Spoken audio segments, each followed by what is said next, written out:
The University of North Dakota has been a pioneer in online and distance education for some time. Joining us today is UND Vice Provost Dr. Jeff Holm today to talk about how they got started with this and obviously why there's a big, at least a larger demand maybe than in the past. So welcome to the show. It's great to have you here. It's nice to be here, Chris. So tell us kind of what's the latest with online education and why is it growing so rapidly?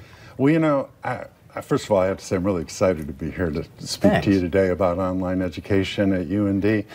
We do have a long history of it. We've been involved with online education since there wasn't online, since the internet began in around 1990, over 25 years. Wow. Been involved in distance education since 1911, over 100 years. And despite that long tradition, despite that rich tradition, we start really every day thinking, how do we expand educational opportunities for the citizens of North Dakota in the online world? How do we make those online educational experiences not only the best in the state, but really it's a worldwide phenomenon, so best in the country, best in the world. And so we are looking at just that. How do we increase the opportunities? How do we make those opportunities the best out there, the best available? Why would a traditional campus student want to take online classes? Well, you know, online educational opportunities provide a lot of convenience to students.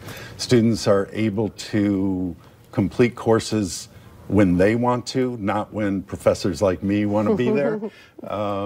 So they're able to work on the weekends, say for example, without me necessarily working on the weekends. So I think really it's a convenience factor. But one other thing that I'll add in is when you look at the students in the online world, you're not dealing with just other students like you. You're dealing with students perhaps from Singapore or perhaps from New York. You're dealing with students that have maybe been working for a while.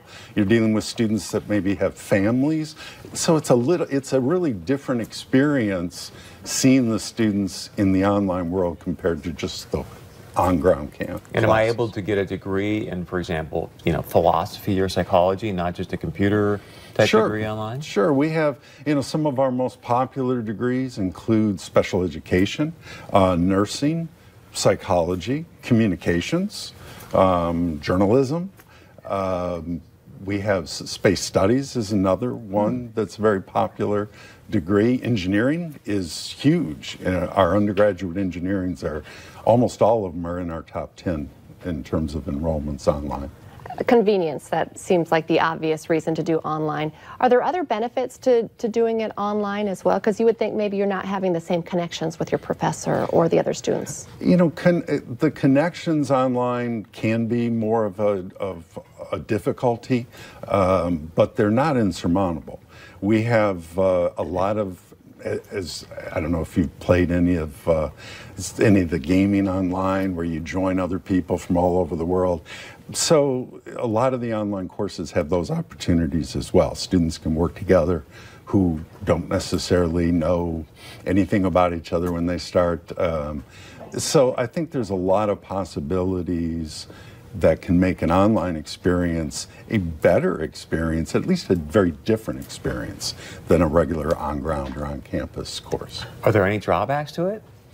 Well, as I said, there are difficulties. For example, it can be harder to connect to instructors. Instructors, I think, have to work a little harder at drawing out students, at making sure students are participating through discussion boards, chat rooms, those kinds of things. I think that it can also be easier for a student that's maybe not as organized to not stay on task. We have to work harder with them because when you go to class, that helps you stay on task. I got to be to class tomorrow and I'm supposed to have this done. When it's a little bit more an asynchronous where they're showing up, doing it at midnight, it requires them to be a bit more organized on their game.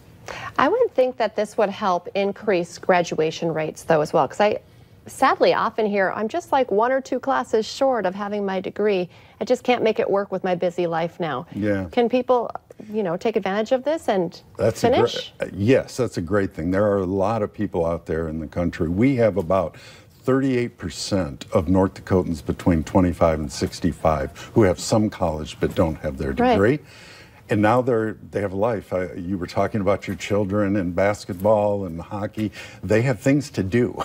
They can't quit and go back to school. And so, yes, this gives them an opportunity to finish those degrees in a way that allows them to fit it into how their life is now rather than how it was when they were 18 or 20.